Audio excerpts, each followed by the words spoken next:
বিসমিল্লাহির রহমানির রহিম। কারো দুঃখে দুঃখী হওয়া একটি কল্যাণের কাজ, কারো সমস্যার কথা শোনাও একটি দান, এবং কারো সমস্যার কথা শুনে সেটা সমাধানের চেষ্টা করাও একটা উপকারী কাজ, কল্যাণের কাজ। এরকমভাবে আপনার যদি সামর্থ্য থাকে, আপনার একটু প্রচেষ্টার কারণে একজন মানুষ সুস্থ হয়ে যাক, সেটা নির্দ্বিধায় করা উচিত। এইরকমই একটি ঘটনা বলতেছি। কিশোরগঞ্জ জেলার বাজিতপুর উপজেলার সরারচর ইউনিয়নের সরারচর রেল ক্রসিং সংলগ্ন বিজয় ঘোষের চায়ের দোকান, যার চায়ের দোকানে আগুন জ্বললে বাড়িতে চুলার আগুন জ্বলে খাবার দাবারের ব্যবস্থা হয়, এবং যার একটা ছেলে নবম শ্রেণীতে পড়ে, সে যতক্ষণ বাবা না থাকে সে ততক্ষণ এই জায়গায় চার দোকানে ব্যবসা করে। আজকে সকালে 7:43 আমি দেখছি সে চার দোকানে চা বিক্রি করছে। পরে বাবা আসার পর সে চলে গেছে। এরকমভাবে তার দিন চলে, মানবতার জীবনযাপন করছে বিজয় ঘোষ। সে তার 4টা ব্লক,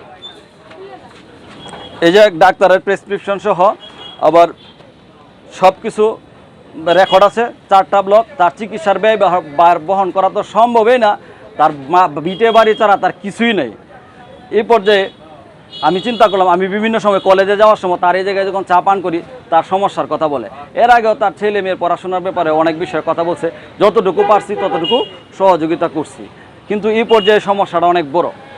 আপনি দেখবেন ইসলামে কিন্তু দান করা, যা টাকা পয়সা আসে সে দান করে, যা টাকা পয়সা নাই সেও কিন্তু দান করতে পারে। দান একটা সওয়াবের কাজ, পুণ্যের কাজ।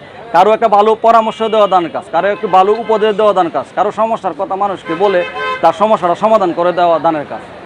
তার এই এনজিওগ্রাম করার টাকাটা পর্যন্ত নাই, যে 20-25 হাজার টাকা লাগবে এনজিওগ্রাম করা।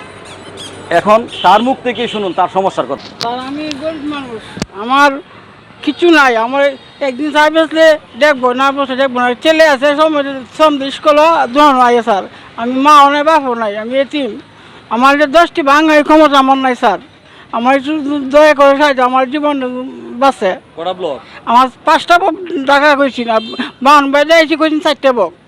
এনজিওগ্রাম করার টাকা আমার কোনো ক্ষমতা, 10টি ক্ষমতা নাই স্যার। যে বিকাশ নাম্বারটা দিয়েছেন এটা কি আপনারই? এই বিকাশ নাম্বার আমার। আপনার নাম্বারটা আমি দিয়ে দিব। জি স্যার। ওনার বিকাশ নাম্বারটা হচ্ছে 01765046652। এটাই হলো ওনার বিকাশ নাম্বার। আপনারা যদি কেউ হেল্প করতে পারবেন, আমার সাথে যারা অ্যাড আছেন, অনেক ডক্টর, অনেক শিল্পপতি যেই আছেন, আপনারা ব্যক্তিগতভাবে ও একাই সহযোগিতা করতে পারেন। এবং যদি মনে করেন এটা দানটা হতে পারে বিভিন্ন ধরনের, কেউ 100 টাকা, কেউ 50 টাকা, কেউ 500 টাকা, কেউ কারো 1000 টাকা, এটা দিয়ে তার আস্তে আস্তে একটা বড় পর্যায়ে দাঁড়াবে। শুধু মুখে বললে তো আসলে হবে না। সবাই যার যার অবস্থান থেকে যে পরিমাণে হোক ওনাকে আর্থিকভাবে আমরা সহযোগিতার চেষ্টা করি, তাহলেই উনি আবার সুস্থ স্বাভাবিকভাবে ফিরতে পারবে। ওনার ছেলেটাও পড়াশোনা ভালোভাবে করতে পারবে। আমি 1000 টাকা দিয়ে শুরু করলাম, আপনারা সবাই। আর আপনাকে আমি বলবো টাকাগুলি আপনি একটা খাতার মধ্যে লিখে রাখবেন। কেউ যদি জানতে চায় তাহলে আমরা বলবো, আবার এটা প্রকাশও করে দিব কে কত দিছে যদি জানতে চাই, ঠিক আছে? আর 10 মিলে করি কাজ, হারে যেতে নাহিলাস, 10-এর লাটে একের বোঝা, 10 সকলের তরে সকলে আমরা প্রত্যেকে আমরা পরের তরে। আপনার একটু প্রচেষ্টার কারণে যদি এই বিজয় ঘোষ ওনার সুস্থ হয়ে উনি পারিবারিকভাবে আবার সুন্দরভাবে ছেলে মেয়ে স্ত্রী নিয়ে বসবাস করতে পারে, জীবন ধারণ করতে পারে, এটা অবশ্যই একটা আমি মনে করি ভালো কাজ।